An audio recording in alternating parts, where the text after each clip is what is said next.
एक शानदार बर्फ का महल में स्नो क्वीन रहती थी, जो बहुत खूबसूरत और नेक दिल थी। बर्फ से ढके हुए महल के करीब ही साहू नाम का गांव था, जहां लोग अक्सर बर्फ की मलका और उसके चमकते महल की कहानियां सुनाते थे।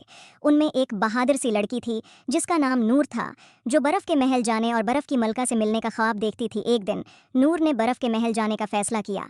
उसने अपने सबसे गर्म कपड़े पहने और दौड़ दौड़ तक चमकते महल की तरफ रवाना हो गई। सफर तवील और खतरनाक था, लेकिन नूर का अज़्म कभी कम न हुआ। जब नूर महल के करीब पहुंची, तो उसने देखा उसकी खूबसूरत दीवारें चमकते हुए बर्फ से बनी थीं और बर्फ के टुकड़े हीरों की तरह चमक रहे थे।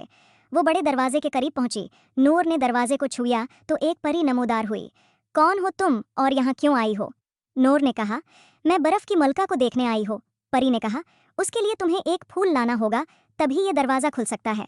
और वो फूल तुम्हें जंगल में एक झील के किनारे मिलेगा। और परी ने नूर को एक जादुई सितारा दिया, जो चमक रहा था, और कहा, ये तुम्हारे काम आएगा। नूर ने जंगल में जाने का फैसला किया। जंगल में चलते चलते वो एक झील तक पहुंची और उसने वो फूल तलाश किया। नूर ने फूल को देखा और उतारने की कोशिश की तो बहुत से मगरमच्छ ने हमला कर दिया। नूर देखकर डर गई, मगर फिर उसने बहादुरी से उनका मुकाबला किया और फूल हासिल कर लिया। नूर फूल लेकर महल गई। दरवाज़ा खुद ब खुद खुल गया। महल के अंदर हर चीज़ बर्फ से बनी थी, फर्नीचर से लेकर नाजुक फानूस तक।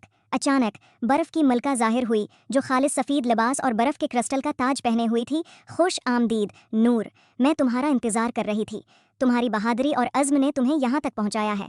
नूर हैरत ज़दा होकर झुक गई। बर्फ की मलका ने नूर को शानदार बर्फानी मुजस्मे और दलक्ष बर्फानी बाग दिखाए।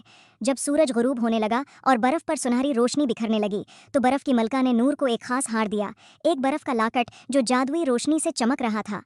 ये तुम्हारी हर मुश्किल में मदद करेगा, बर्फ की मलका ने कहा। नूर ने बर्फ की मलका का शुक्रिया अदा किया और वो वापस गायों की तरफ रवाना हो गई। उम्मीद है आपको स्टोरी पसंद आई होगी। Please like and subscribe my YouTube channel.